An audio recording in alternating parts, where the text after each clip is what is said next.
দুর্নীতি দমন কমিশন প্রধান কার্যালয়ের এনফোর্সমেন্ট বিভাগ থেকে আমাদের একটা এনফোর্সমেন্ট পরিচালনা করার জন্য নির্দেশনা দেওয়া হয়। তারই পরিপ্রেক্ষিতে দুর্নীতি দমন কমিশন সমন্বিত জেলা কার্যালয় পটুয়াখালী থেকে আমরা আজকে এই গলাচিপা উপজেলা স্বাস্থ্য কমপ্লেক্সের সামগ্রিক অনিয়ম, সেবা সেবা পেতে রোগীদের সেবা পেতে অনিয়ম, প্লাস অপরিষ্কার পরিচ্ছন্নতা, ওষুধপত্রের অনিয়ম, ওষুধপত্র সরবরাহ অনিয়ম, সব কিছু আমরা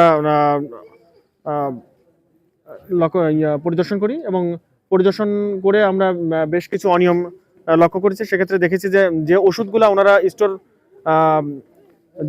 ওনারা রাখেন, যে পরিমাণ ওষুধ ওনাদের স্টোরে থাকার কথা সেই পরিমাণ ওষুধ ওনাদের স্টোরে নাই এবং সাপ্লাই ওনারা দেখাইছেন, কিন্তু বাস্তবে স্টোরে রিমেইনিং যে ওষুধগুলো, অর্থাৎ 10,000 ওষুধ থাকলে 5,000 সাপ্লাই দিলে আর 5,000 থাকার কথা, এরকম আমরা মন্টিলুকাস সব বিভিন্ন ক্রাইটেরিয়ার ওষুধ, অ্যাজিথ্রোমাইসিন, মন্টিলুকাস, এরকম বিভিন্ন টাইপের ওষুধ আমরা কম পেয়েছি ওখানে। এবং সামগ্রিকভাবে হসপিটালের অব্যবস্থাপনা আমরা লক্ষ্য করি।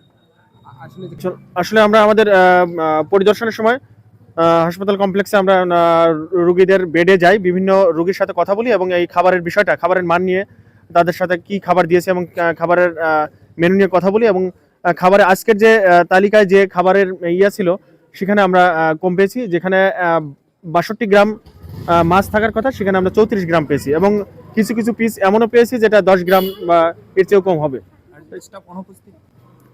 স্টাফের অনুপস্থিতির যে বিষয়টা দেখলাম, তিনি ছুটির আবেদন না করে এবং লাগাতার 10 দিন ছুটি নিয়েছেন এবং আরও যে বিষয়টা দেখলাম যে উনি প্রতিদিন অফিসে আসেন প্রায় 12টায়, 11:30টায় এরকম। এই বিষয়ে মেজবাউদ্দিনকে, তদারকারী কর্মকর্তাকে প্রশ্ন করা হলে উনি এটা সদুত্তর দিতে পারেননি। আমরা আরও রেকর্ডপত্র সংগ্রহ করে রেকর্ডপত্রের আলোকে আমরা ঊর্ধ্বতন কর্তৃপক্ষকে আমরা এটা জানাবো। আমরা এখনো পাইনি। Thank you. দুর্বলতা এটা হলে যে ওনাকে আরো মনিটরিং করার জন্য আমরা পরামর্শ দিয়েছি, ঠিক আছে, এবং উনি এখানে যেহেতু দীর্ঘদিন, এদিক দিয়ে হয়তো একটু সমস্যা হচ্ছে। উনি এই জায়গায় 8 বছর। হ্যাঁ, দেখি